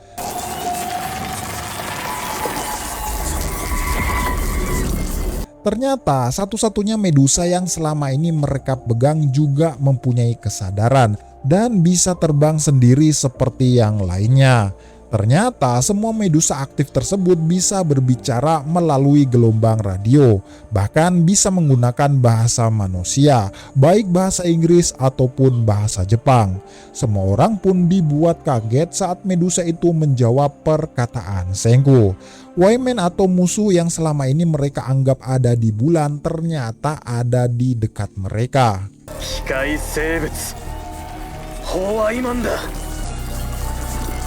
Mendengar perkataan Senku, tambah paniklah semua orang yang ada di bumi. Shigen dengan sangat panik menyuruh Senku untuk bernegosiasi dengan Medusa itu. Bahkan menyuruh Senku memberikan hadiah kepada Wyman. Mendengar itu, Senku pun berpikir keras kira-kira hal apa yang bisa dibuat untuk bernegosiasi dengan Wyman. Setelah berpikir dan mendapatkan ide, Senku menyimpulkan kalau bertahan hidup adalah sesuatu yang sangat penting bagi Wyman. Ya intinya Wyman juga pasti pengen bertahan hidup. Untuk itu Senku mengatakan kalau saat ini manusia tidak bisa membuat salinan Medusa seperti mereka. Tapi manusia saat ini bisa mengisi sumber kehidupan Medusa. Dengan kata lain bisa membuat baterai untuk Medusa. Dan hal itu merupakan hadiah umat manusia untuk Medusa. Sebagai gantinya, Senku menyuruh makhluk Medusa itu untuk Nah, saat Senku ini mengatakan permintaannya, Gen menyuruh Senku untuk bernegosiasi dengan sopan. Ya, kalian tahulah Senku ini sifatnya kayak gimana, guys. 勝手にぶっ放すんじゃねえよ石化構成 Tak segan-segan, Senku ini memarahi semua makhluk Medusa yang ada di sana dengan mengatakan jangan sembarangan menembakkan sinar pembatuan. Mendengar itu, si Wayman pun langsung emosi dan hendak membatukan mereka. Namun untungnya dihentikan temannya yang suaranya itu kayak suara perempuan gitu, guys. やめろなさい。少し黙れ。 Melihat itu, Stanley menyadari kalau Wayman ternyata punya kesadaran sendiri. Senku menyimpulkan kalau para Medusa pasti menginginkan perawatan dari manusia. Akhirnya terungkap, guys, misi Wayman atau makhluk Medusa itu. Kalau para Medusa itu menawarkan keabadian kepada manusia dan mencari manusia yang mempunyai kecerdasan untuk memelihara dan mengembangkan mereka semua. Zeno menyimpulkan kalau mereka adalah makhluk organisme parasit, yaitu parasit mekanis. Mendengar penjelasan Senku, akhirnya Wayman mengaku kalau kesimpulan Senku benar. Ketika si Wayman mendeteksi gelombang radio di suatu planet, maka Wayman menyimpulkan kalau planet tersebut pasti ada makhluk yang sangat cerdas. Makanya saat dunia ini belum membatu, para Medusa ini mengerahkan pasukannya untuk mengidentifikasi DNA melalui burung walet sebelum akhirnya mengidentifikasi DNA manusia. Ia mencoba burung walet untuk menolongnya dari kematian, karena pada dasarnya semua makhluk pasti akan merasakan kematian. Quran Surat Al-Ankabut ayat 57. Wayman juga demikian. Jadi Wayman juga bisa mati karena terkena oksigen yang mengalami oksidasi atau berkarat. Menurutnya kematian adalah hal yang mengerikan dan menakutkan. Karena tujuan terbesar makhluk hidup adalah bertahan hidup, makanya ia menolong makhluk hidup dengan membatukannya. Karena ketika makhluk itu membatu, maka sejatinya akan hidup selamanya. Nah, ketika melihat kalau manusia ini merupakan makhluk yang cerdas, akhirnya mereka berbondong-bondong ke bumi dengan membatukan semua manusia. Cahaya pembatuan dirancang agar individu cerdas yang memakai otaknya terus-menerus itu bisa terbebas dari pembatuan. Mereka berharap dengan bangkitnya orang-orang yang cerdas tadi, maka membantu mereka memelihara dan menjaga Medusa selamanya. Ya, tentunya untuk mencapai tujuan tersebut mereka tuh harus berkorban, guys, yaitu turun ke bumi dan rusak akibat racun yang bernama oksigen. Maka dari itu miliaran Medusa yang menggunung di hutan Amazon itu rusak akibat oksidasi. Sementara sebagian Medusa yang masih normal itu menetap di bulan untuk menunggu momen yang tepat mencari manusia-manusia yang bisa menjaganya.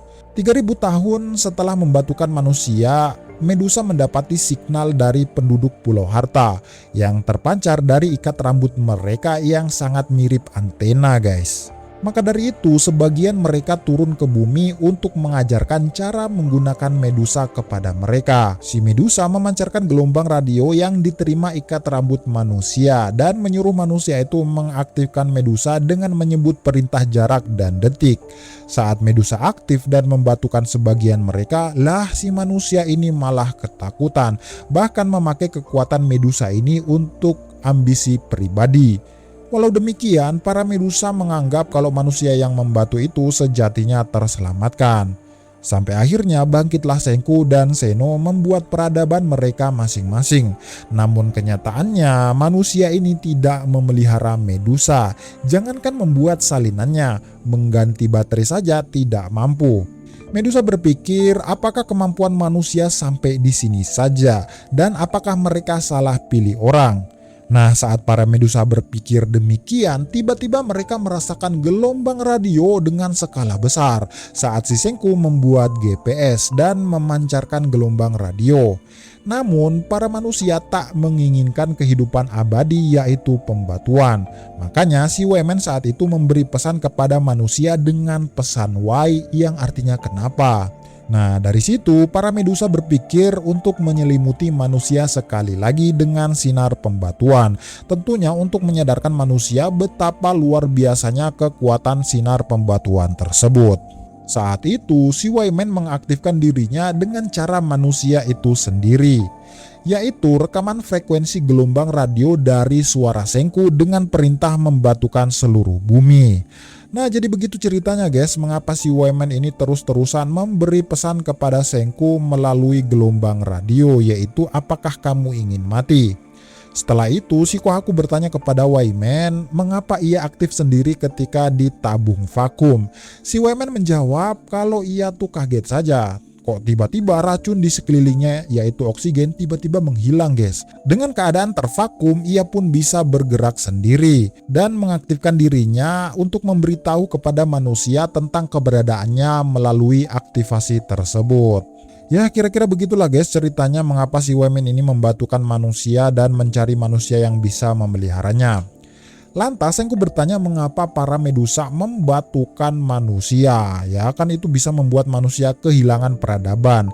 Dan hal itu tentu saja tidak bisa membuat manusia menjaga para Medusa. Dan mengapa kalian melakukan hal sebodoh itu? Akhirnya ceritalah temannya si Wyman ini guys. Nah, saat pertama kali tiba di bulan, ia tuh mendapati alat perjalanan luar angkasa yang ditinggalkan. Melihat itu, mereka pun menyimpulkan kalau makhluk yang membuatnya pasti memiliki kecerdasan luar biasa. Namun ternyata manusia membutuhkan ribuan tahun untuk membangun kembali peradaban dan teknologi. Makanya sebenarnya para Medusa itu salah menilai dan kecewa terhadap manusia guys. Mendengar itu, si Chrome sempat emosi. Si Senku pun menyadari kalau pengetahuan sainsnya ini masih ketinggalan jauh. Dan tak mengerti kenapa para Medusa bisa melayang dan melawan gravitasi. Senku memastikan kalau suatu saat manusia pasti akan mengungkapnya. Maka dari itu, Senku mengajak Wyman untuk bernegosiasi empat mata dengannya. Dengan negosiasi tersebut tentunya akan menentukan nasib manusia dan juga nasib para Medusa di masa depan. Para Medusa pun setuju dengan ajakan Senku. Mereka pun langsung mengangkat Senku dan menciptakan sebuah ruangan yang menyerap gelombang radio agar pembicaraan mereka tidak didengar oleh orang lain. Bahkan tidak bisa didengar oleh teman-teman Senku sendiri. Ternyata para Medusa tak hanya bisa melayang dan membatukan saja, ia juga bisa meng-scan tubuh manusia ya kayak X-ray gitu guys. Bahkan ia bisa meniru tubuh manusia seperti ini. Akhirnya negosiasi Senku dan Wyman pun dimulai. Di sini kita belum tahu apa ya sebenarnya yang dibicarakan Senku bersama Wyman. Semua orang pun terdiam walau tak mendengar percakapan Senku dan Wyman. Shigen juga sempat panik kira-kira apa rencana Senku dan si Wyman ini. Nah, di sini Senku berniat ingin meminjam tubuh Wyman untuk melakukan hal yang luar biasa. Nah, di sini kita masih tidak tahu ya hal luar biasa apa yang dimaksud Senku. Si Kohaku dan Stanley pun mulai panik karena mereka sudah menunggu begitu lama. Jangan-jangan Senku sudah menjadi batu di dalam sana, anggap Stanley. Sontak, para Medusa pun berhenti bergerak dan berkata, kecerdasan kalian tidak akan cukup untuk membuat replika dari kami. Mereka berniat meninggalkan manusia dan pindah ke planet lain. Oleh karena itu, para Medusa berniat akan membatukan Stanley, Kohaku, dan Senku lalu pergi ke planet lain. Mendengar itu, Stanley ini langsung bersiap-siap menyerang dengan pistol jaring granatnya. Sebelum Stanley menembak, Medusa itu meng-scan dan memprediksi apa yang akan Stanley lakukan. Mengetahui kalau dia memulai menyerang, Stanley akan membuat para Medusa banyak yang gugur. Akhirnya para Medusa itu tidak jadi membatukan Stanley, Kohaku, dan Senku. Setelah itu, para Medusa membuka ruangan yang mengunci Senku, dan pihak bumi bisa mendengar percakapan mereka. Senku kembali menawarkan Wyman daripada pergi ke planet lain, bagaimana kalau mereka bekerja sama mengembangkan sains di bumi. Mungkin dengan bekerja sama, mereka bisa menciptakan sesuatu yang sangat luar biasa. Para Medusa memprediksi dan berkata kalau keberhasilan mereka hampir 0% jikalau mereka bekerja sama. Namun walau demikian Senku tidak menyerah. Jika prediksi para Medusa itu hampir 0% ya, jadi hampir saja ini hampir, ya setidaknya tidak 0 lah. Setelah itu para Medusa menurunkan Senku dan tidak bisa menerima tawaran Senku. Lantas pergi begitu saja ke planet lain untuk mencari kehidupan makhluk lain yang lebih cerdas. Namun untungnya ada satu Medusa yang baik hati. Ya kalau dari suaranya sih kayak cewek muda imut gitu guys. ただ私一人だけならば連れて行けです Nah, si Medusa satu ini bersedia ikut dengan Senku ke bumi dan mempersilahkan Senku dan kawan-kawan untuk meneliti tubuhnya, bahkan mempersilahkannya untuk menghancurkannya. Ia rela mati setelah mendengar rencana sains Senku yang dibicarakan bersama para Waymen tadi, dan rencana itu membuatnya sangat bersemangat. Ia rela mati walau peluang keberhasilannya hampir 0%. Nah, setelah satu Medusa itu mau bergabung dengan kerajaan sains, akhirnya mereka berangkat untuk kembali ke bumi. Teman-teman Senku pun sangat senang karena Senku dan kawan-kawan masih selamat dan tidak dibatukan oleh Waymen. Di dalam pesawat, Kohaku bertanya kepada Medusa itu, siapakah yang menciptakan kalian dan dari mana kalian berasal? Medusa itu menjawab kalau dia tidak tahu dari mana dan siapa yang menciptakannya. Kemudian Medusa itu membalikkan pertanyaan Kohaku, siapakah yang menciptakan manusia dan dari mana asal manusia itu sendiri? Ryusui pun kagum dengan kepintaran Medusa tersebut. Lantas Medusa itu bertanya lagi kenapa para manusia tidak mau membatu. Kan itu akan membuatnya hidup selamanya. Senku pun menjawab kalau membatu itu tidak menyulut semangatnya. Walau hidup selamanya, mana mungkin dalam keadaan membatu itu menyenangkan. Walau dijelaskan begitu, si Medusa ini masih saja belum paham ya, namanya juga mesin ya guys. Walau demikian, Senku mengapresiasinya karena ia adalah satu-satunya Medusa yang mau ikut dengan Senku mengembangkan sains di bumi. Karena pada dasarnya mereka semua sama, yaitu mengubah hal yang tidak mereka ketahui menjadi rasa semangat akan menciptakan hal baru, walau dengan kegagalan berkali-kali. Singkat cerita, pesawat Senku dengan kecepatan penuh sampai berapi-api mendarat di bumi dengan selamat. Walau pesawatnya ini dalam keadaan gosong, untungnya Senku dan kawan-kawan masih sehat walafiat. Di sana, teman-teman Senku langsung menyambut kepulangan Senku. Senku dan kawan-kawan lantas diberikan medali atas keberhasilannya kembali ke bumi dan menguak misteri pembatuan manusia. Setelah itu difotolah para pembesar kerajaan sains sebagai kenang-kenangan perjuangan mereka membangun peradaban dari nol. Singkat cerita, setelah beberapa tahun, Gen kembali ke Jepang dengan pesawat amfibi. Ternyata dalam beberapa tahun terakhir, si Gen ini keliling dunia dengan misi menyatukan umat manusia ya, karena si Gen ini pintar sekali bernegosiasi guys. Bukan cuma si Gen saja, si Ryusui juga mendirikan yayasan yang saat ini membantu memulihkan dunia.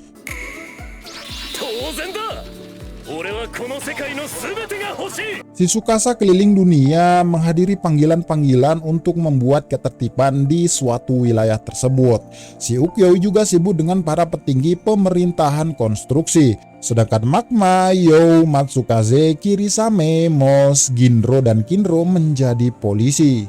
Yoga, Kohaku, dan Homura mengajar bela diri di dojo.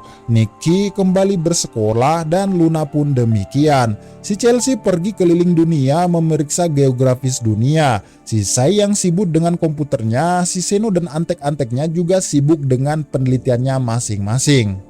Si Taiju, Yuzuriha, Ruri, dan Mirai adiknya Tsukasa mendirikan perusahaan fashion ya, kayak jual-jual baju gitu guys. Sedangkan tim sains yang dipimpin oleh Senku juga membuat berbagai karya sains setiap hari. Ya pokoknya mereka semua sibuk dengan kerjaannya masing-masing.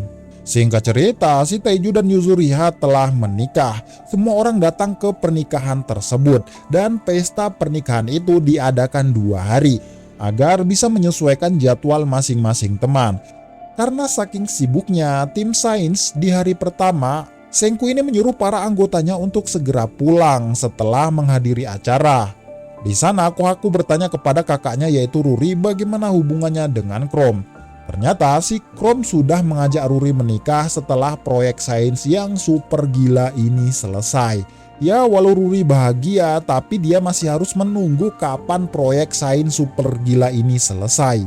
Setelah acara selesai, si Taiju dan kawan-kawan ini membawakan kue untuk tim sains yang sangat bekerja keras. Awalnya di sana mereka terheran-heran ketika melihat seorang ilmuwan cewek yang mengubah penampilannya mirip sekali dengan Senku. Ya, mungkin karena ngefans sekali ya sama Senku. Shigen pun sampai pusing mendengar pembicaraan para ilmuwan yang ada di sana.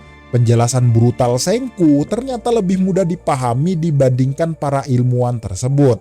Shigen juga mendapati medusa rusak di dalam tabung. Ternyata itu cuma medusa rusak dari hutan Amazon. Dan medusa yang dibawa Senku dari bulan masih ada bersamanya di ruangan proyek spesial Dr. Senku. Penasaran seperti apa proyek super gila yang tadi dibicarakan Chrome, Shigen dan kawan-kawan akhirnya masuk ke ruangan tersebut. Yang lain sibuk makan kue, Shigen ini malah tercengang melihat proyek buatan Senku.